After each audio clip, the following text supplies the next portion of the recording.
Biochemistry के पास paper की तरफ जब हम जाते हैं तो हम लोगों के पास there are lot of content that we have already covered in covered in our test session, ठीक है।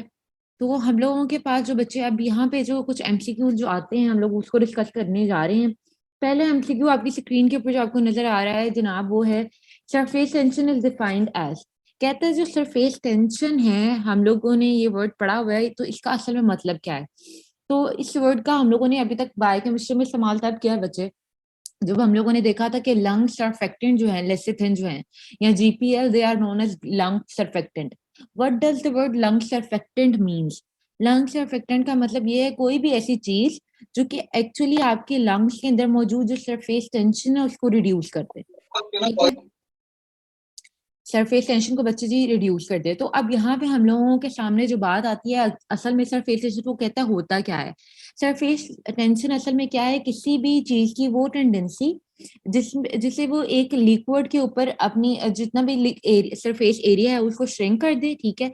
It is actually due to the presence of intermolecular forces that a molecule यहाँ पे कोई भी चीज जो है स्पीशीज कुड पोसेस, ठीक है। तो आपके पास सरफेस टेंशन असल में क्या होती है, किसी भी चीज की या किसी भी स्पीशी की इंटरमोलिकुलर फोर्सेस की वजह से होती है। जितनी स्ट्रॉन्ग इंटरमोलिकुलर फोर्सेस होंगी उतनी ज्यादा सरफेस टेंशन होगी, ठीक है जी। तो the correct MCQ for that the correct option for MCQ number 1 is E, measure of intermolecular forces, ठीक है जी। अच्छा, moving towards the second MCQ हमारे पास है बच्चे, वो आपसे बात करता है कि select a pentose among the following, ठीक है। तो पेंटोज की जब मैं बात करती हूँ तो मैं आपसे बात करती हूँ बच्चे के कार्बोहाइड्रेट्स हैं और कार्बोहाइड्रेट्स के अंदर हम लोगों के पास देयर आर लॉट ऑफ जो है ना हम लोगों ने क्लासिफाई किया हुआ है कार्बोहाइड्रेट्स को इन डिफरेंट टाइप्स, ठीक है। तो अगर मैं क्लासिफाई करती हूँ कार्बोहाइड्रेट को तो देयर आर जो है ना आपको पता है कि कौन कौन सी क्लासेस हैं। There are 3 basic classes, monosaccharide है, डाइसेकेराइड है, पॉलीसेकेराइड है, ठीक है जी। तो अब अगर मैं मोनोसेकेराइड की बात करूं तो मोनोसेकेराइड के अंदर आपको पता है कि हम लोग क्या करते हैं, उनको भी क्लासिफाई करते हैं on the basis of number of carbon atom present in a molecule, ठीक है। तो अगर हम लोगों के पास आपको पता है कि अगर हम लोगों के पास नंबर ऑफ कार्बन 3 होंगी तो ट्रायोज होगा, नंबर ऑफ कार्बन 4 होंगी टेट्रोल होगा, नंबर ऑफ कार्बन 5 होंगी तो पेंटोल होगा। And for pentose we have got different examples. अगर it is a aldose sugar it will be considered as ribose, and if it is a keto sugar it will be considered as ribulose. So select pentoses among the following. The correct option for this MCQ will be of MCQ number option B, that is ribose, ठीक है जी। अच्छा, next MCQ is आपके पास कहता है कि हम लोगों के पास कौन सा ऐसा कार्बोहाइड्रेट है जो कि हम जो है ना यूज करते हैं हमारी बॉडी उसको कंज्यूम करती है, ठीक है, मोस्ट कॉमनली एनर्जी सोर्स के तौर पर, ठीक है। तो यहाँ पर यूज होता है हमारी बॉडी के अंदर मोस्ट कॉमनली। तो वो कहता है कि ग्लूकोज जो है ना it is the most important state of cell metabolism. ये आपकी क्या करता है जनाब, ये आपकी एनर्जी की नीड को रिक्वायरमेंट को पूरा करता है। वजह बताती हूँ आपको, एनर्जी के रिक्वायरमेंट को पूरा करता है। दूसरा, it is also involve in transport of certain transport system के अंदर रोल परफॉर्म करता है, ठीक है।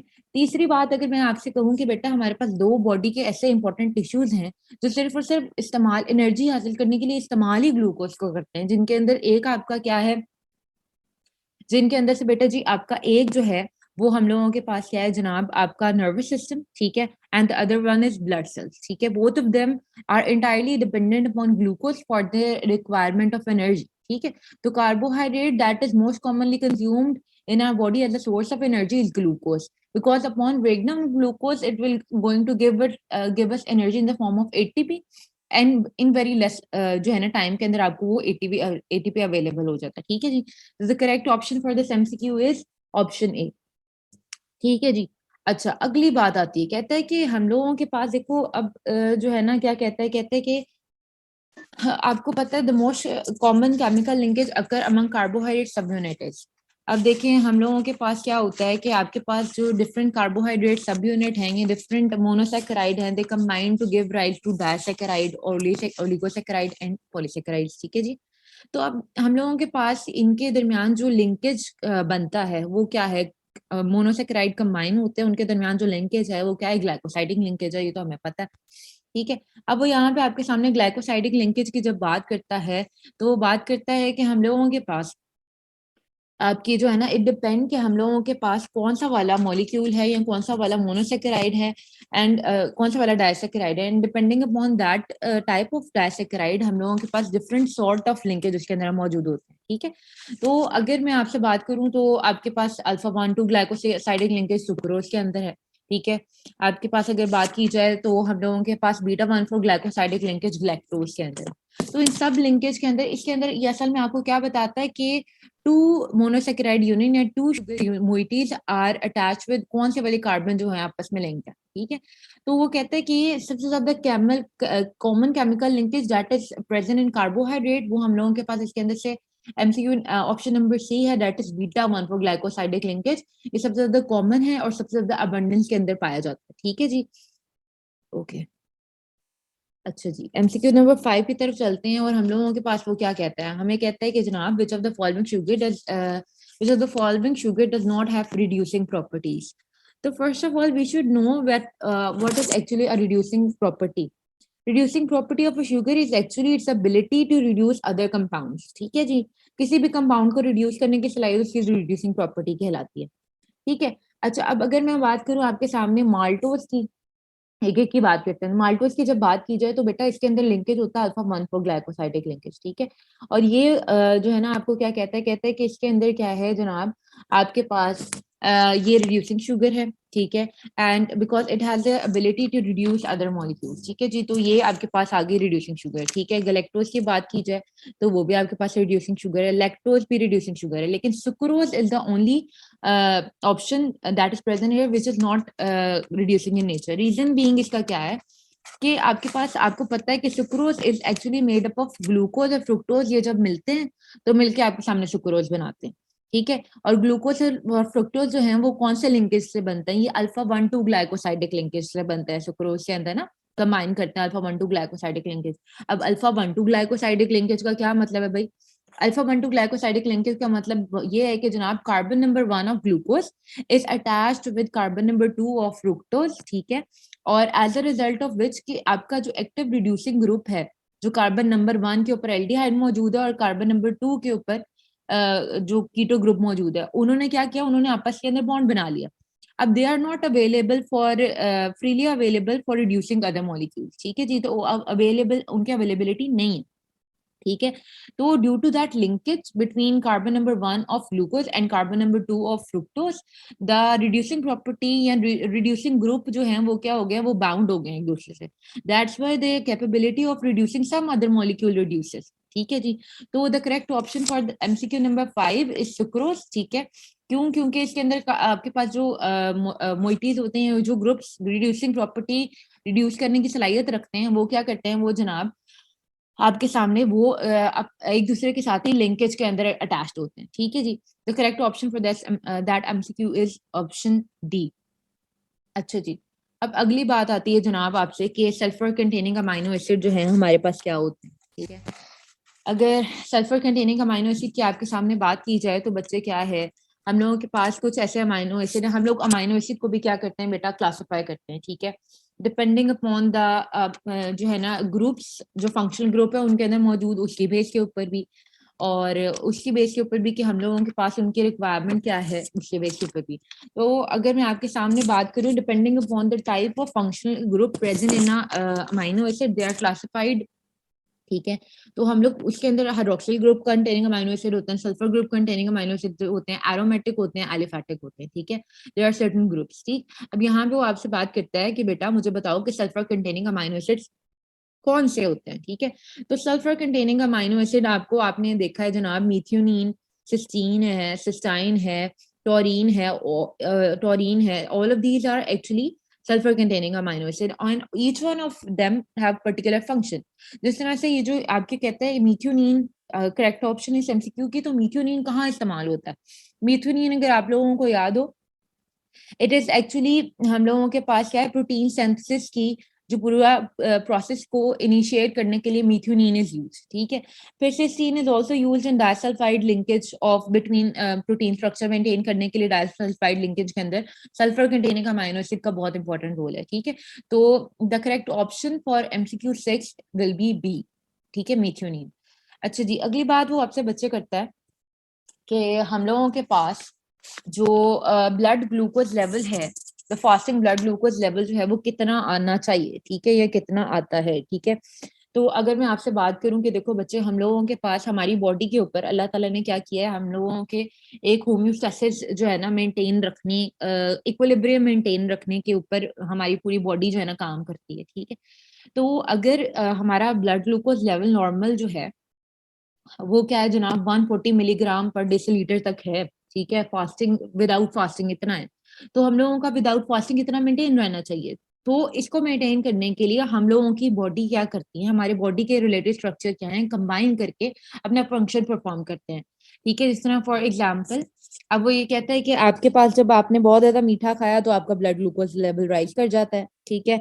लेकिन आपकी बॉडी क्या करती है, फिर इंसुलिन निकाल देती है, ठीक है, इंसुलिन रिलीज करती है, फिर ब्लड ग्लूकोज लेवल को मेंटेन कर रखती है। खैर, अब यहाँ पे आपकी बात ये है कि ब्लड जो ग्लूकोज लेवल है फास्टिंग के अंदर वो आपके पास कितना होना चाहिए।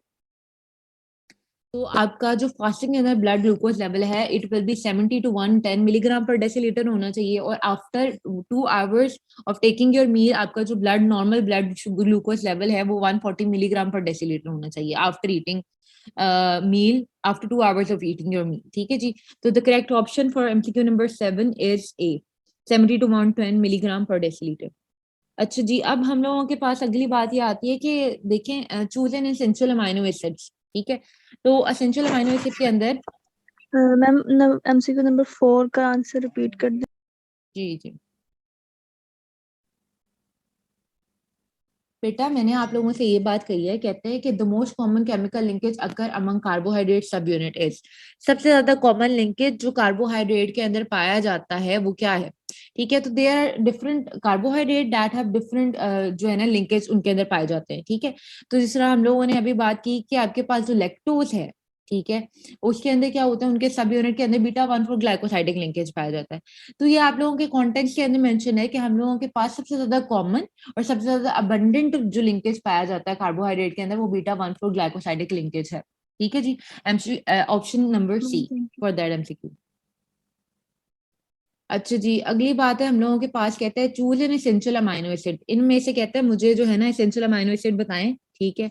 आपके पास essential amino acid, what are essential amino acid? Essential amino acid are those amino acid that can not be synthesized in your body from scratch, that's why we should have to take this amino acid in our diet, ठीक है। तो diet के अंदर हम लोगों को उसको intake करना है, ठीक। तो हम लोगों के पास they are different amino acid that are consider essential amino acid. आपके पास डिफरेंट अमाइनो एसिड हैं, मीथ्योनीन है, अर्जिनीन है, थीरियोनीन है, ट्रिप्टोफैन है, वेलिन है, आइसोल्यूसिन है। तो इन ऑप्शंस के अंदर आपके पास वेलिन गिवन है, it is the essential amino acid. अच्छा जी, अब अगली बात आती है select an acidic amino acid between, जो आपके पास फॉलोइंग गिवन है उनके अंदर से एसिडिक अमाइनो एसिड जो है ना आप बताएं कौन से हैं, ठीक है। तो अब हम लोगों ने क्या किया, हम लोगों ने on the basis of the charge that is present on amino acid we have divided the ma'am amino acid previous 8 का क्या आंसर था? इनटू 3 ग्रुप्स बेटा जी। Valine, valine is the correct option for that MCQ. आपका B, choose an essential amino acid, ठीक है। तो एसेंशियल अमाइनो एसिड इनकी लिस्ट के अंदर से वेलिन है, ठीक है। अच्छा ओके जी, मैम, थैंक यू। वेलकम। अच्छा जी बच्चे, आपके पास अगला क्या है, select an acidic amino acid, कहते हैं जनाब सिलेक्ट अमाइनो एसिड जो है ना इसके अंदर से एसिडिक अमाइनो एसिड को सिलेक्ट करें। तो we have classified amino acid on the basis of the charge that is present on them. तो हमारे पास कुछ अमाइनो एसिड जो है वो न्यूट्रल अमाइनो एसिड कहलाते हैं, कुछ एसिडिक होते हैं, कुछ बेसिक बेसिक होते हैं। अब एसिडिक अमाइनो एसिड जो होते हैं वो अमाइनो एसिड है that are actually polar and have negative charge on them, ठीक है। और एसिडिक अमाइनो एसिड की एक और डेफिनेशन वो इस तरह भी करते हैं, that have more carboxyl group attach to it, ठीक है।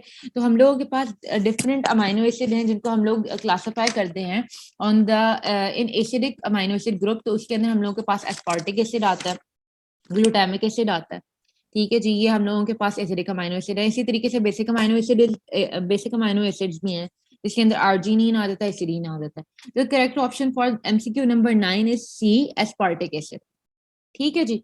अच्छा, अब अगली बात आती है हम लोगों के पास कि पेप्टाइड बॉन्ड, अब पेप्टाइड बॉन्ड है, ठीक है। और पेप्टाइड बॉन्ड के कुछ इंपॉर्टेंट करेक्टरिस्टिक जो है ना वो उन लोगों ने वो आपसे मतलब डिस्कस कर रहे हैं यहाँ पे। कहते हैं अच्छा, हम लोगों के पास एक पेप्टाइड बॉन्ड है, उसकी क्या क्या करेक्टरिस्टिक है वो आपने बताने हैं। बी से स्टार्ट करते हैं, is ionised by physiological pH. कहता है आपके फिजियोलॉजिकल पीएच है, ठीक है, उसके ऊपर ये जो है ना आयोनाइज हो जाती है। तो पेप्टाइड बॉन्ड जो है फिजियोलॉजिकल पीएच के ऊपर आयोनाइज नहीं होता, ये रॉन्ग हो गई, ठीक है। It is cleaved by agent that denature protein such as organic solvent and high concentration of urea. Peptide bond cleave भी नहीं होता आपके पास, जब कभी डीनेचरेशन प्रोटीन डीनेचरेशन होता है उसका क्वाटर्नरी और टर्शरी स्ट्रक्चर जो है वो खराब होता है, डिस्ट्रक्शन उसकी कॉज होती है, लेकिन उसका क्लीवेज नहीं हो जाता, पेप्टाइड बॉन्ड क्लीव नहीं होता उससे, ठीक है। अच्छा, और डी के ऑप्शन है आपके पास occur most commonly in cis configuration. तो आपकी जो पेप्टाइड बॉन्ड है ना बेटा, वो ट्रांस कॉन्फ़िगरेशन के अंदर एग्जिस्ट करता है, सिस कॉन्फ़िगरेशन के अंदर एग्जिस्ट नहीं करता, ठीक है। और फिर ई वाली एमसीक्यू ऑप्शन उन्होंने दिया है, is stable to heating and strong acid. कहता है स्ट्रॉन्ग एसिड के अंदर हम डालेंगे और हम उसको हीट करेंगे तो स्टेबल होंगे, नहीं। आपके पास जब कभी स्ट्रॉन्ग एसिड के अंदर डाल के प्रोटीन को या पेप्टाइड लिंकेज को या पेप्टाइड बॉन्ड को हीट करवाया जाए तो वो that is unstable for that. तो हम लोगों के पास there are certain characteristic for our जो है ना पेप्टाइड बॉन्ड। तो उसके अंदर सबसे ज्यादा इंपॉर्टेंट है कि जनाब ये जो है, क्योंकि आपको पता है कि आपके पास carboxylic group C double bonded O group भी एग्जिस्ट करता है, कार्बोक्सिलिक ग्रुप और अमाइनो ग्रुप एग्जिस्ट करता है, ठीक है। तो ये क्या है जनाब, इनकी प्लेनैरिटी जो है ना वो क्या होती है, स्टेबल होती है, यानी इनके दरमियान ये 3D स्ट्रक्चर के अंदर अपना प्लेन चेंज नहीं कर सकते, रोटेट नहीं कर सकते। रीजन बीइंग कि आपके पास दो इनके अंदर पेप्टाइड लिंकेज जो है उसके अंदर क्या होता है, डबल बॉन्ड होता है। As a result of this double bond, partial double bond, हम लोगों के पास क्या होता है, ये आपके पास 3D या थ्री डायमेंशनल मूवमेंट के अंदर रोटेट करने के काबिल नहीं होते, ठीक है। एक और इसके अंदर रोटेशन एग्जिस्ट नहीं करती। दूसरा ये भी इसे करेक्टरिस्टिक में से एक है कि इनके अंदर ट्रांस कॉन्फ़िगरेशन पाई जाती है। तो अ peptide bond has a partial double bond character इसके अंदर पाया जाता है, और the rest of the options are incorrect for this MCQ number 10. The correct option for MCQ number 10 is A. ठीक है जी। अच्छा, आपके पास MCQ नंबर 11 है जनाब, वो क्या कहता है, which of the following fatty acid is not synthesised in human body. अब जिसमें हम लोगों के पास अमाइनो एसिड है, हम उसको करते हैं, डिस्कस करते हैं कि there are some amino acid that can be synthesized in our body while there are other amino acid that can not be possibly synthesised in our body, ठीक है।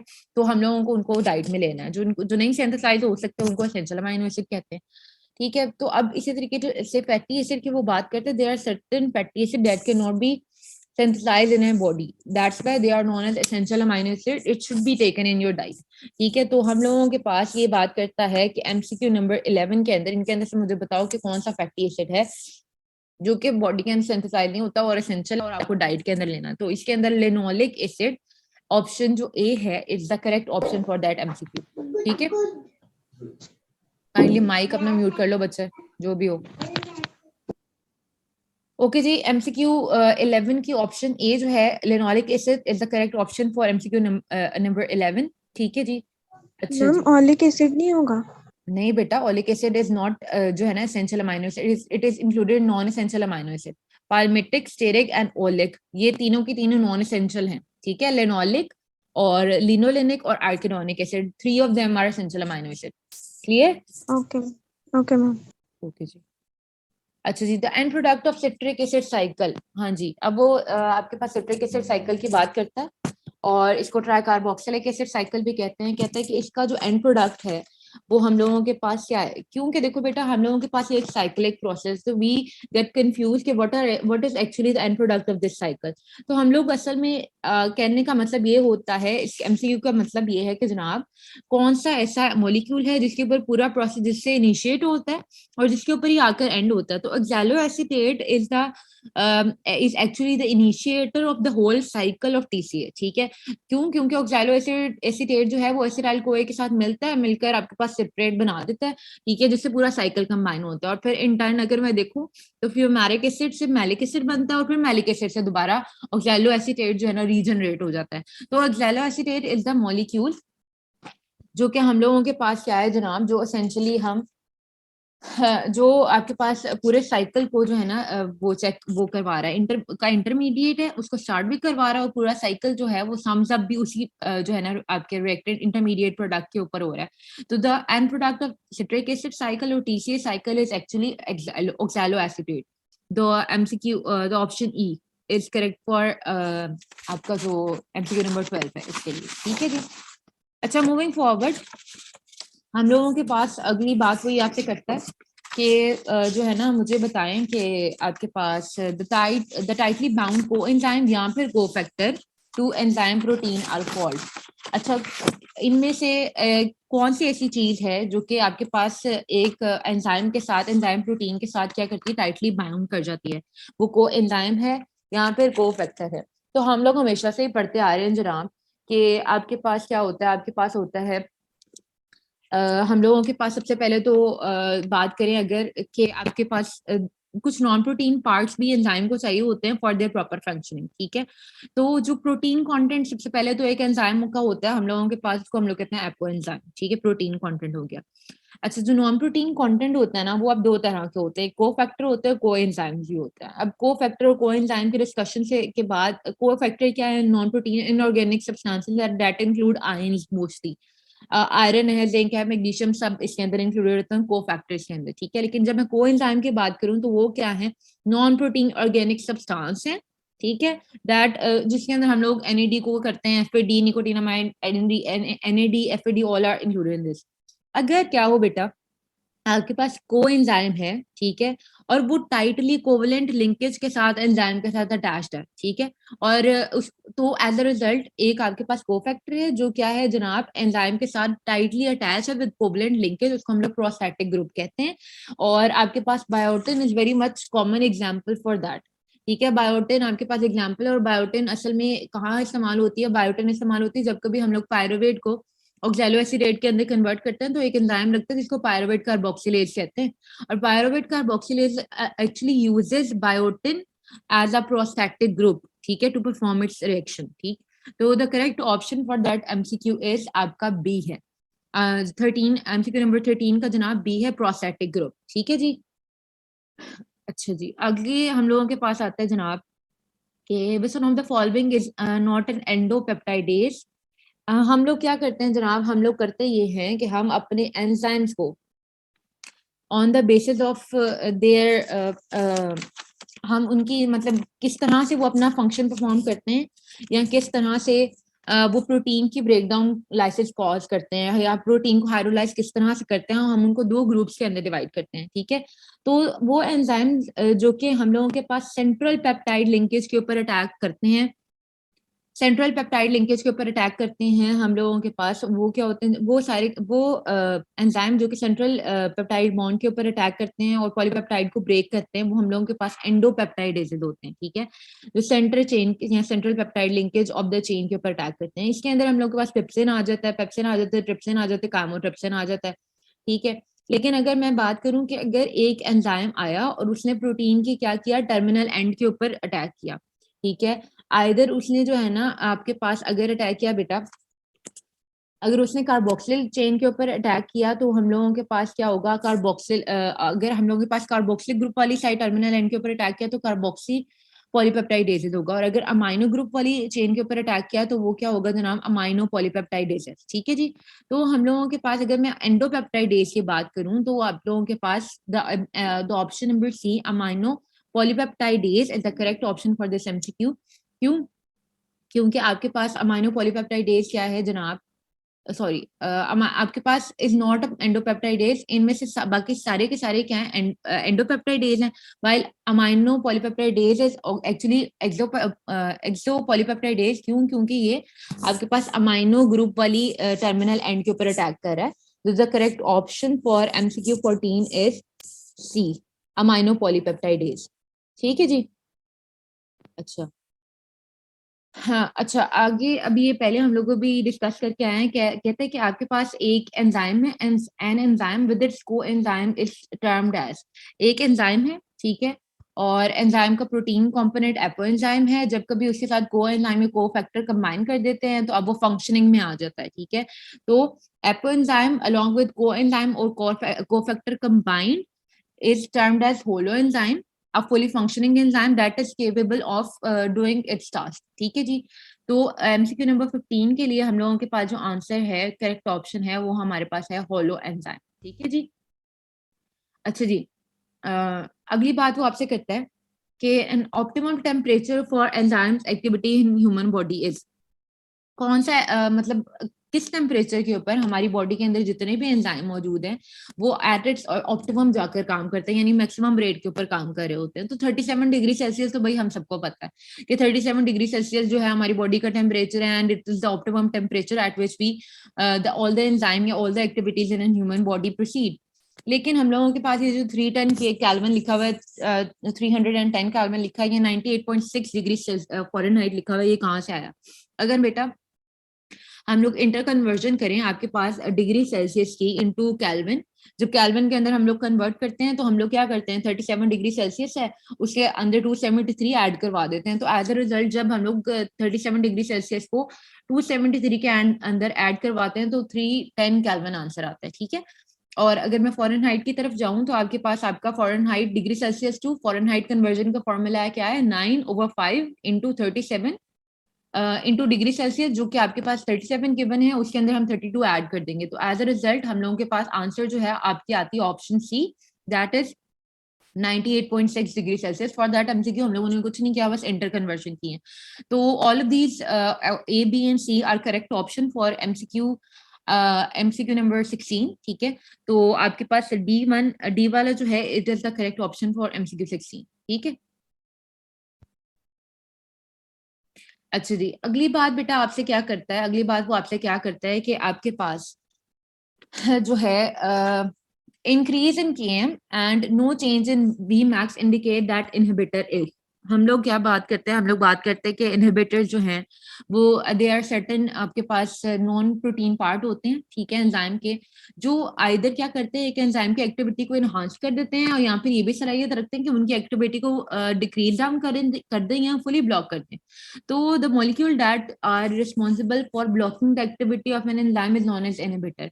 इनके अब टाइप्स हैं, लेकिन हम लोगों के इनके जो टाइप्स हैं उनके अंदर हम लोग अगर बात करें कि आपके सामने सबसे पहले तो केएम आपको पता होना चाहिए केएम क्या होता है। कहता है कि केएम असल में क्या होता है, आपके पास सबस्ट्रेट की वो कंसंट्रेशन, ठीक है, सॉरी एंजाइम की वो कंसंट्रेशन जो कि क्या करे, आपके पास एक रिएक्शन को जितनी उसकी मैक्सिमम वेलोसिटी है उसकी हाफ तक ले जाए। ठीक है, तो ये आपका केएम है। ठीक, अगर मैं बात करूं आपके सामने, अगर जो है ना केएम से केएम और अफिनिटी का आपस के अंदर क्या ताल्लुक है, जितनी ज्यादा आपके पास केएम की वैल्यू होगी उतनी ज्यादा उतनी लेस अफिनिटी होगी। तो KM and affinity are in opposite relation with each other. ठीक है, तो अगर मैं बात करूं आपके सामने कॉम्पिटिटिव इनहिबिटर की, तो कॉम्पिटिटिव इनहिबिटर के अंदर वो क्या कहता है कि केएम की वैल्यू इंक्रीज हो जाती है और वी मैक्स जो है वो अनइफेक्टेड रहता है। ठीक है, कॉम्पिटिटिव इनहिबिटर में। अब कॉम्पिटिटिव इनहिबिटर असल में होता क्या है आपको पता होगा, competitive inhibitor is actually the inhibitor जो कि आगे क्या लगता है, आपके एक्टिव साइट के ऊपर लग जाता है। Active site is the site जहां पे आगे क्या लगना होता है जनाब, आपके सबस्ट्रेट ने आकर लगना होता है, तो ये क्या करता है, उसकी जगह आकर लग जाता है। ठीक, तो हम लोग ये जो कॉम्पिटिटिव इनहिबिटर है ना, इनको क्या कर सकते हैं, इनको हम लोग जो है दोबारा से रीगेन कर सकते हैं अपने सिस्टम को, अगर मैं क्या करूं, अब सबस्ट्रेट की कंसंट्रेशन इंक्रीज कर दूं सिस्टम के अंदर। तो इस सिचुएशन के अंदर केएम की वैल्यू इंक्रीज कर जाती है, जबकि वी मैक्स जो है वो क्या करता है, चेंज नहीं होता। तो the correct option for this MCQ is आपका MCQ number option number B है, एमसीक्यू नंबर 17 का। ठीक है, कॉम्पिटिटिव इनहिबिटर। ठीक है जी, मूविंग फॉरवर्ड हम लोगों के पास जो है बच्चे बात करता है कि 1 NADH इज इक्विवेलेंट टू, आपके पास फिर ये वही बात आ जाती है कि it is high energy molecule and it is capable of giving us energy after undergoing to oxidative phosphorylation. ठीक है, इलेक्ट्रॉन ट्रांसपोर्ट चेन के अंदर जाएगा, ऑक्सीडेटिव फॉस्फोराइलेशन करेगा और ऑक्सीडेटिव फॉस्फोराइलेशन के थ्रू क्या होगा जनाब, ही हम लोगों को देगा, एटीपी देगा, and then we can use this ATP for different purposes. ठीक है, तो 1 NADH इज इक्विवेलेंट टू कितने, एक NADH का मॉलिक्यूल, NADH2 का मॉलिक्यूल जो है वो कितने हम लोगों को एटीपी दे देता है, इन टर्न आपको बेटा 3 एटीपी दे देता है। अगर FADH2 की बात करूं तो आपको वो 2 एटीपी देता है। ठीक है, तो the correct option for MCQ 18 is आपका सी वाला जो है ये करेक्ट ऑप्शन। अच्छा जी, अब बेटा आपसे बात करता है यहाँ पे कि enzymatic reaction which do not follow Michaelis Menten kinetics shown, ठीक है। अब माइकलिस मेंटन इक्वेशन जो है वो आपके सबस्ट्रेट कंसंट्रेशन और मैक्सिमम वेलोसिटी के असल में जो है ना वो रिलेशन को बताता है, ठीक है। एंजाइम के अंदर एंजाइम की सबस्ट्रेट कंसंट्रेशन और उसके मैक्सिमम वेलोसिटी, ठीक है, उसके रिलेशन को आपस के अंदर बताता है। तो ये क्या करते हैं जनाब, ये आपके डिफरेंट ग्राफ प्लॉट किए जाते हैं। तो अब हम लोगों के पास कुछ एंजाइम्स ऐसे होते हैं जो माइकलिस मेंटन काइनेटिक्स को फॉलो करते हैं। जो एंजाइम आपके सामने माइकलिस मेंटन इक्वेशन को फॉलो करते हैं, उनके असल में कौन सा कर्व होता है, उनका कर्व होता है जनाब हाइपरबोलिक कर्व होता है।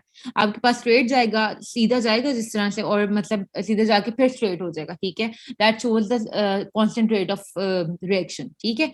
लेकिन अगर मैं बात करूं, एक कुछ ऐसे एंजाइमेटिक रिएक्शन होते हैं जिसके अंदर माइकलिस मेंटन इक्वेशन जो है वो फॉलो नहीं की जाती। तो उस सिचुएशन के अंदर आपके पास एस शेप्ड कर्व आती है जिसको मैं सिग्मोइडल कर्व कहती हूँ, ठीक है। तो the enzyme that can not the enzyme that cannot enzyme that can the enzymatic reaction that do not follow Michaelis-Menten equation is actually the curve that is plotted as a result of which it is S-shaped, that is also known as sigmoidal curve आती है, ठीक है जी। The correct option for that MCQ is option number C है आपकी, ठीक है जी। अच्छा जी, आगे मूव करते हैं जनाब। आपके सामने वो क्या कहता है कि the 8-year-old child with poor musculature, pot belly appearance, general disability, pigeon breast, thick-ended wrist, frontal bossing and bowed legs हैं, ठीक है। ये सारे के सारे उन्होंने क्या बता दिए जनाब, अभी सिम्टम्स बता दिए हमें, ठीक है। अब वो कहते हैं इन सिम्टम्स के बाद क्या कहते हैं, ऑन लेबोरेटरी इन्वेस्टिगेशन, जब कभी ये सारी चीजें देखने के बाद उनके लेबोरेटरी के अंदर इन्वेस्टिगेशन की गई या लेबोरेटरी के अंदर इन्वेस्टिगेट किया गया, तो आपका एक एंजाइम है that is serum alkaline phosphatase was found to be raised along with hypocalcemia। आपके पास ये एंजाइम रेज हुआ था और आपके पास एक सिचुएशन थी कि आपके पास जो है ना कैल्शियम लेवल जो है वो डिक्रीज डाउन किया गया था, ठीक है, हाइपोकैल्सीमिया पाया गया था। The physician makes the diagnosis that child is suffering from ricket. अच्छा, फिर उसके बाद फिजिशियन जो डॉक्टर है उसने क्या कहा जनाब कि आपका जो भी बच्चा है उसको रिकेट है। तो रिकेट असल में होता क्यों है जनाब, आपके पास रिकेट इज एक्चुअली द आपके तब होते हैं जनाब जब आपके पास विटामिन डी की इनसफिशिएंट अमाउंट हो, या फिर कैल्शियम के एब्जॉर्प्शन जो है आपकी बोन के अंदर वो क्या हो जाए, कम हो जाए। दैट्स वाई फिर क्या होती हैं आपकी जो बोन्स होती हैं वो क्या होने बोर्ड होने लग जाती हैं, डिफॉर्म होने लग जाती हैं as a result of it. तो जब रिकेट देखा गया तो रिकेट के अंदर हम लोगों को ये बात पता होनी चाहिए कि vitamin D is actually required for the absorption of calcium from the blood towards the bone, ठीक है जी। तो अगर रिकेट है तो ऑलरेडी आपको पता है कि कैल्शियम हाइपोकैल्सीमिया है कि आपके पास availability of calcium in bones is less, ठीक है। तो the vitamin in turn that is responsible for malabsorption of calcium in the blood is आपके पास in the bones are is actually vitamin D, ठीक है। तो हम लोगों के पास the correct option for that MCQ is आपका option number जो है ना ई है, that is vitamin D for that case, ठीक है जी। तो MCQ नंबर 20 का आपका आंसर जो है वो है जनाब ई विटामिन डी। अच्छा जी, आगे मूव करते हैं और आप लोगों के पास यहाँ पे कहता है कि आपके जो रिचेस्ट सोर्स है, जो आपके पास रिचेस्ट सोर्स है आपका विटामिन ए का, वो इनके अंदर से सबसे ज्यादा क्या है। तो हम लोग सबसे पहले वन बाय वन करके ना बच्चे आपके सामने देखेंगे कि आपके पास डेली वैल्यू जो है जो कि एक बटर अगर आप सर्विंग लेते हो तो उसके अंदर से कितनी कितनी मिल जाती है। तो कैरेट जो है बेटा it is going to give 44% DV per serving, ठीक है। डेली वैल्यू ऑफ आपके पास पर सर्विंग जो है ना आपको देती है 44% वैल्यू ऑफ विटामिन ए, ठीक है। और एग जो है वो 8% डीवी देता है और बटर जो है वो 11% डीवी देता है। और बाकी जो जितनी भी हालीबट है या बाकी जो ऑप्शंस लिखी हुई हैं it is going to give you the vitamin A जो कि बहुत कम अमाउंट के अंदर होता है एज कम्पेयर टू देम, ठीक है। तो the correct option for that MCQ is carrot. The richest source of vitamin A is carrot because it has 44% DV per serving, ठीक है जी। तो आपके पास 21 MCQ का जो करेक्ट ऑप्शन जो है वो है ए कैरेट, ठीक है जी। अच्छा, अगली बात आती है जनाब के the calorie value of 1 gram of protein is.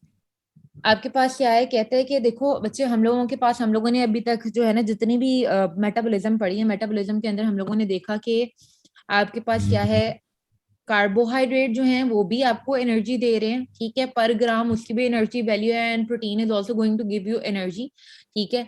And fat जो है, बेटे किसी का माइक ओपन है तो काइंडली म्यूट कर लें।